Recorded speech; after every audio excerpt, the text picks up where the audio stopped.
할렐루야. 2021년 7월 20일 화요일 아침 기도회를 시작하겠습니다.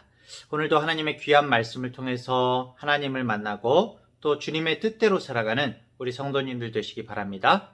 오늘 하나님의 말씀은 이사야서 44장 21절부터 45장 7절까지의 말씀입니다. 야곱아 이스라엘아, 이 일을 기억하라. 너는 내 종이니라. 내가 너를 지었으니 너는 내 종이니라. 이스라엘아, 너는 나에게 잊혀지지 아니하리라. 내가 네 허물을 빽빽한 구름같이 네 죄를 안개같이 없이 하였으니 너는 내게로 돌아오라. 내가 너를 구속하였음이니라. 여호와께서 이 일을 행하셨으니 하늘아 노래할지어다. 땅의 깊은 곳들아 높이 부를지어다. 산들아 숲과 그 가운데의 모든 나무들아 소리내어 노래할지어다. 여호와께서 야곱을 구속하셨으니 이스라엘 중에 자기의 영광을 나타내실 것이미로다. 네 구속자여, 모태에서 너를 지은 나 여호와가 이같이 말하노라. 나는 만물을 지은 여호와라. 홀로 하늘을 폈으며 나와 함께 한 자 없이 땅을 펼쳤고 헛된 말을 하는 자들의 징표를 패하며 점치는 자들을 미치게 하며 지혜로운 자들을 물리쳐 그들의 지식을 어리석게 하며 그의 종의 말을 세워주며 그의 사자들의 계획을 성취하게 하며 예루살렘에 대하여는 이르기를 거기에 사람이 살리라 하며 유다 성읍들에 대하여는 중건될 것이라. 내가 그 황폐한 곳들을 복구시키리라 하며 기품에 대하여는 이르기를 마르라. 내가 네 강물들을 마르게 하리라 하며 고레스에 대하여는 이르기를 내 목자라. 그가 나의 모든 기쁨을 성취하리라 하며 예루살렘에 대하여는 이르기를 중건되리라 하며 성전에 대하여는 네 기초가 놓여지리라 하는 자니라. 여호와께서 그의 기름 부음을 받은 고레스에게 이같이 말씀하시되 내가 그의 오른손을 붙들고 그 앞에 열국을 항복하게 하며 내가 왕들의 허리를 풀어 그 앞에 문들을 열고 성문들이 닫히지 못하게 하리라. 내가 너보다 앞서가서 험한 곳을 평탄하게 하며 논문을 쳐서 부수며 쇠빗장을 꺾고 네게 흑암 중의 보화와 은밀한 곳에 숨은 재물을 주어 네 이름을 부르는 자가 나 여호와 이스라엘의 하나님인 줄을 네가 알게 하리라. 내가 나의 종 야곱, 내가 택한 자 이스라엘을 위하여 네 이름을 불러 너는 나를 알지 못하였을지라도 네게 칭호를 주었노라. 나는 여호와라. 나 외에 다른 이가 없나니 나밖에 신이 없느니라. 너는 나를 알지 못하였을지라도 나는 네 띠를 동일 것이요 해 뜨는 곳에서든지 지는 곳에서든지 나밖에 다른 이가 없는 줄을 알게 하리라. 나는 여호와라. 다른 이가 없느니라.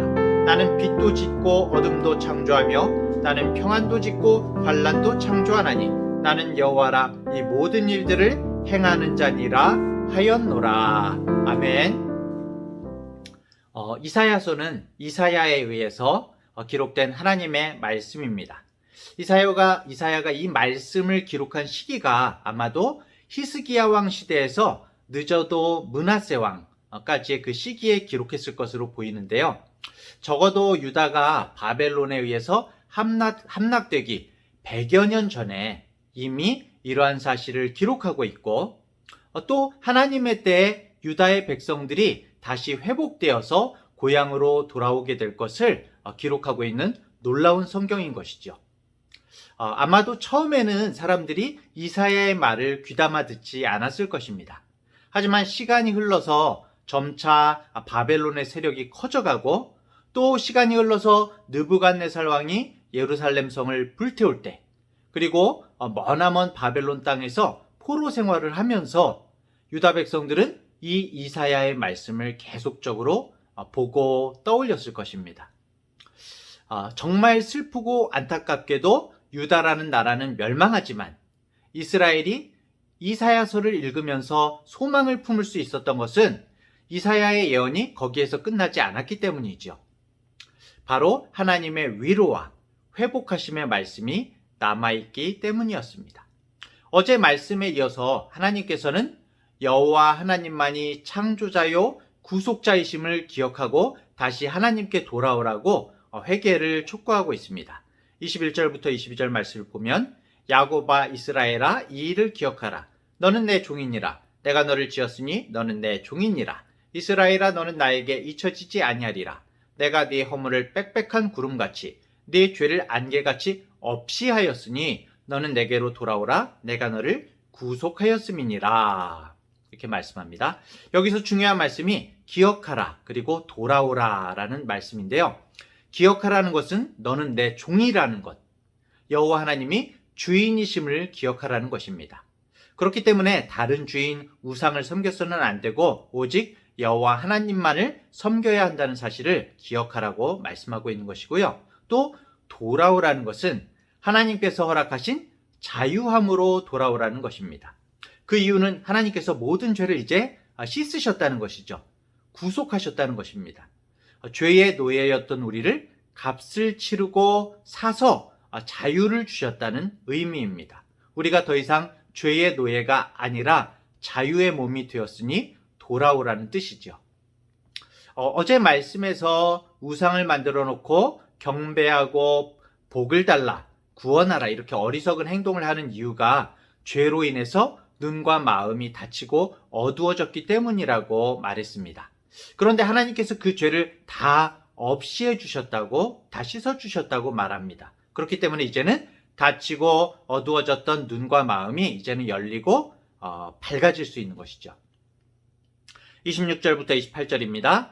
그의 종의 말을 세워주며 그의 사자들의 계획을 성취하게 하며 예루살렘에 대하여는 이르기를 거기에 사람이 살리라 하며 유다 성읍들에 대하여는 중건될 것이라 내가 그 황폐한 곳들을 복구시키리라 하며 기품에 대하여는 이르기를 마르라 내가 네 강물들을 마르게 하리라 하며 고레스에 대하여는 이르기를 내 목자라 그가 나의 모든 기쁨을 성취하리라 하며 예루살렘에 대하여는 이르기를 중건되리라 하며 성전에 대하여는 내 기초가 놓여지리라 하는 자니라.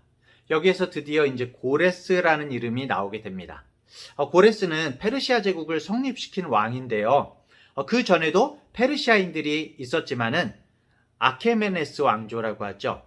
그야말로 그리스에서부터 인도에까지 이르는 본격적인 대페르시아 제국을 이룬 장본인이라고 할 수 있습니다. 이 고레스는 유대인도 아니고 하나님을 믿는 사람도 아니었지만 28절에 보면 하나님께서 고레스를 내 목자라, 그리고 45장 1절에서는 기름 부음을 받은 자라고 말하고 있습니다. 아까도 말했지만 이사야의 말씀은 고레스가 태어나기 150년 이상 전에 선포된 말씀이거든요. 그런데 이 이름이 예언으로 등장하는 것입니다. 참 대단해요. 이 고레스는 페르시아 제국을 세운 왕으로도 유명하지만 이 고레스 실린더라는 유물로 유명한데요. 영국 런던의 그 대형 박물관 2층에 보면은 고대 이란 전시관이 있다고 합니다. 거기에 보면은 가로 23cm, 세로 10cm 크기의 원통 모양의 진흙 토기가 있는데요.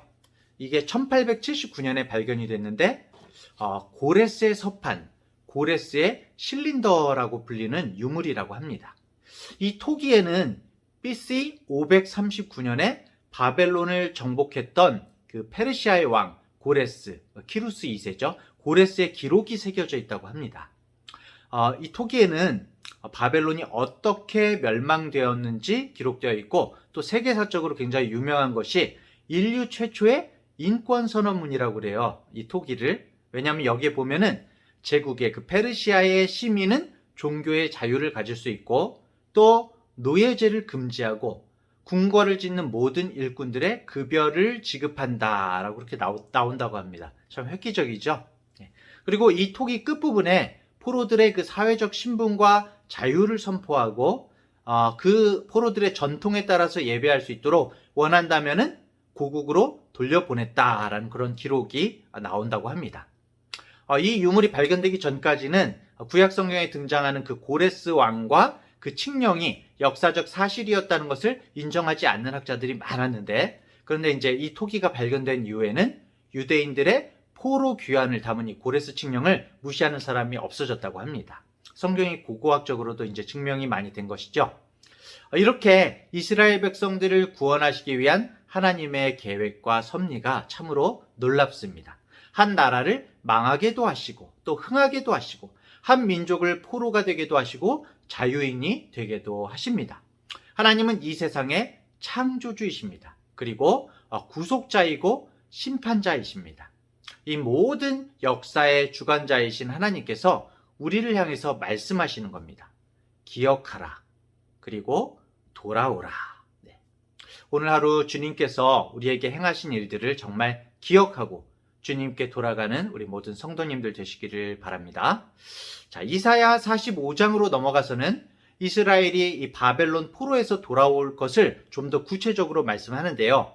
이스라엘의 바벨론 포로 귀환에 관한 예언이 40장부터 48장까지 이어지는데요. 이 예언의 말씀에는 이스라엘에 대한 하나님의 위로, 또 죄를 모두 사해 주셨다는 사실, 그리고 하나님께서 이스라엘을 아끼고 사랑하신다는 그 은혜에 관한 내용이 주를 이루고 있습니다. 두려워하지 말라, 놀라지 말라, 붙들리라, 도와주리라, 나 외에는 구원자가 없다, 나 외에 다른 신이 없다, 이렇게 희망과 위로의 말씀을 하시는 거죠. 1절을 볼까요? 여호와께서 그의 기름을 부음을 받은 고레스에게 이같이 말씀하시되 내가 그의 오른손을 붙들고 그 앞에 열국을 항복하게 하며 내가 왕들의 허리를 풀어 그 앞에 문들을 열고 성문들이 닫히지 못하게 하리라. 하나님께서 고레스 왕에게 기름을 부으신다는 것은 이스라엘 왕이나 제사장이나 선지자처럼 하나님의 구원 사역을 이루기 위해서 고레스를 구원의 도구로 사용하실 것이라는 의미이죠. 하나님께서 고레스에게 막강한 힘을 주셔서 열국을 정복하게 하시는 이유는 이스라엘의 회복과 구원을 위한 것이라는 거죠. 우리는 이 세상의 그 역사와 또 세계 정세를 하나님의 구원사 가운데서, 구원의 관점에서 볼 필요가 있습니다. 하나님께서는 하나님의 백성을 구원하시기 위해서 역사를 움직여 가십니다. 여기에는 커다란 세계사의 흐름도 있지만 또 우리 예수님을 구주로 믿는 사람들이 예수님을 구주로 영접할 때까지의 우리 각자의 작은 인생사들도 다 포함이 되어 있는 것이죠. 우리도 우리의 인생의 매 순간마다 하나님의 구원의 손길과 또 인도하심을 느낄 수 있어야 하는 것입니다. 자, 2절 3절을 볼까요? 내가 너보다 앞서가서 험한 곳을 평탄하게 하며 논문을 쳐서 부수며 쇠빗장을 꺾고 네게 흑암 중의 보화와 은밀한 곳에 숨은 재물을 주어 네 이름을 부르는 자가 나 여호와 이스라엘의 하나님인 줄을 네가 알게 하리라 그랬습니다. 이 고레스의 열국에 대한 승리와 정복은 고레스의 능력이 아니라는 것을 말씀하고 있는 것이죠. 하나님께서 고레스가 정복할 나라와 성의 논문과 쇠빗장을 꺾으시고 그 결과로 획득할 그 보화와 재물 역시 고레스의 손에 안겨주시겠다고 말씀합니다. 우리는 이 세상의 권력들 그리고 나라들이 이룬 일들을 보면서 그 너머에 계시는 하나님을 볼 수 있어야 하는 것이죠. 하나님께서 세상 권력자들에게 권력을 주실 때에는 이유가 있는 것입니다. 하나님께서 고레스에게 바벨론을 포함해서 열국을 정복하게 하신 이유는 이스라엘을 멸망시킨 바벨론을 멸망시킴으로써 이스라엘의 구원을 이루어 주시려고 한 것이죠. 자, 4절을 계속해서 볼까요? 내가 나의 종 야곱, 내가 택한 자 이스라엘을 위하여 내 이름을 불러 너는 나를 알지 못하였을지라도 네게 칭호를 주었노라. 여기서 너는 이제 고레스를 칭하는 것이죠. 하나님께서 고레스를 지명하고 부르신 이유는 하나님께서 택한 이스라엘을 구원하시기 위함이라고 이제 말하고 있는데 고레스가 하나님에 대한 신앙이 전혀 없었겠죠. 그죠? 이 페르시아 사람이. 그런데도 하나님께서 고레스에게 다가가셔서 영예로운 이름을 주셨다. 그렇게 나오고 있습니다. 마찬가지로 하나님께서는 우리 각자를 택하셨죠. 그렇죠? 그리고 고레스가 정말 모름에도 불구하고 하나님의 많은 은혜를 받은 것처럼 우리도 나를 위하여 나도 모르게 많은 은혜를 하나님께서 베푸셨다는 사실을 잊지 말아야 할 것입니다. 마지막 5절부터 7절을 볼까요? 나는 여호와라 나 외에 다른 이가 없나니 나밖에 신이 없느니라. 너는 나를 알지 못하였을지라도 나는 네 띠를 동일 것이요 해 뜨는 곳에서든지 지는 곳에서든지 나밖에 다른 이가 없는 줄을 알게 하리라. 나는 여호와라 다른 이가 없느니라. 나는 빛도 짓고 어둠도 창조하며 나는 평안도 짓고 환난도 창조하나니 나는 여호와라 이 모든 일들을 행하는 자니라 하였노라. 아멘.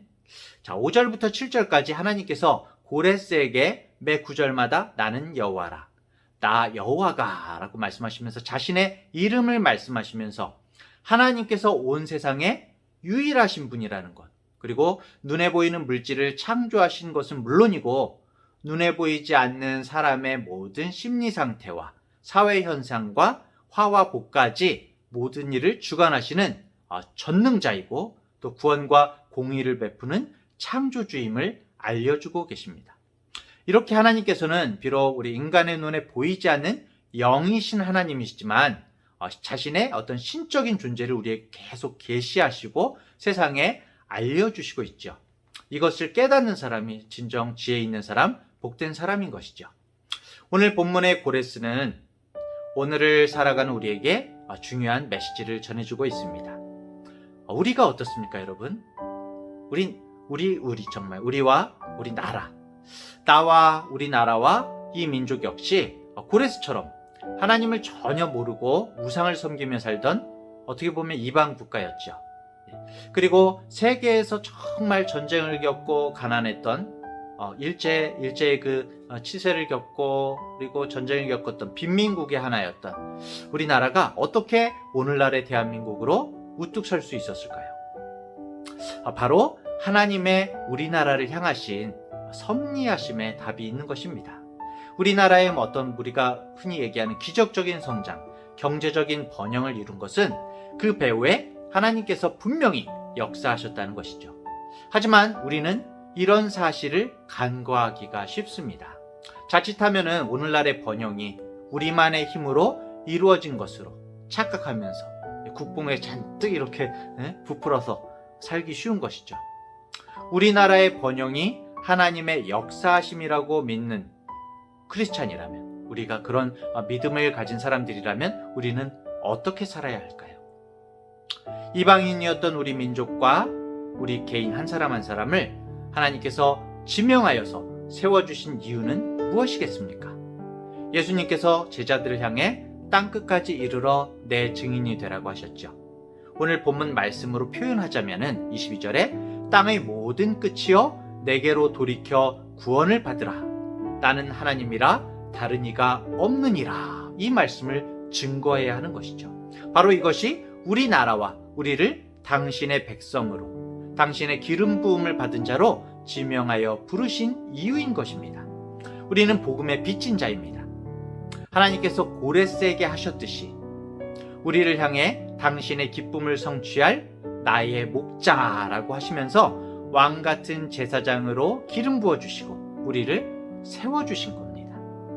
비록 십자가의 고난과 역경이 있을지라도 천지를 창조하신 하나님이 우리를 당신의 목자로 세워주셨음에 순간순간 감사하면서 하나님께서 우리 앞서 가신 길을 오늘도 걸어가는 우리 성도님들 되시기 바랍니다. 고레스에 앞서 모든 길을 뚫어주신 하나님이 오늘 우리 중앙대학교의 모든 우리 성도님들 앞서 길을 뚫고 계심을 믿으시기 바랍니다. 하나님께서 우리를 꽉 잡고 계심을 믿고 오늘도 주님을 따라가는 우리 모든 성도님들 되시기를 간절히 축원합니다. 기도하겠습니다. 하나님 아버지, 하나님만이 유일하신 구원자시며 역사의 주관자이심을 고백합니다. 하나님을 알지 못했던 우리를 사랑하시어서 주님의 구원의 역사로 불러주시고 하나님의 자녀 삼아주신 은혜에 감사를 드립니다. 우리 인생을 사랑하시되 끝까지 사랑하시며 절대로 포기하지 않으시는 주님, 간절히 원하옵기는 하나님께서 우리에게 행하신 일들을 기억하게 하시며 그 은혜 안에 날마다 거함으로 진정한 자유인으로 살아가게 하여 주시옵소서. 헛된 우상에 빠져서 우리의 인생을 낭비하지 않게 하시고 참된 진리의 길을 날마다 걸어감으로 주님의 기쁨을 성취하는 이 시대의 고레스로 우리 각자가 쓰임받게 하여 주시옵소서. 아직도 주님을 알지 못하는 가족과 친지와 이웃들에게 하나님을 경외하는 삶을 통해서 주님을 증거할 수 있도록 도와주시옵소서. 오늘도 우리를 향하신 하나님의 손길을 발견하며 주님과 동행하며 걷는 하루가 되게 하여 주시옵소서. 우리를 의롭게 하시고 자유케 하신 예수님의 이름으로 기도합니다.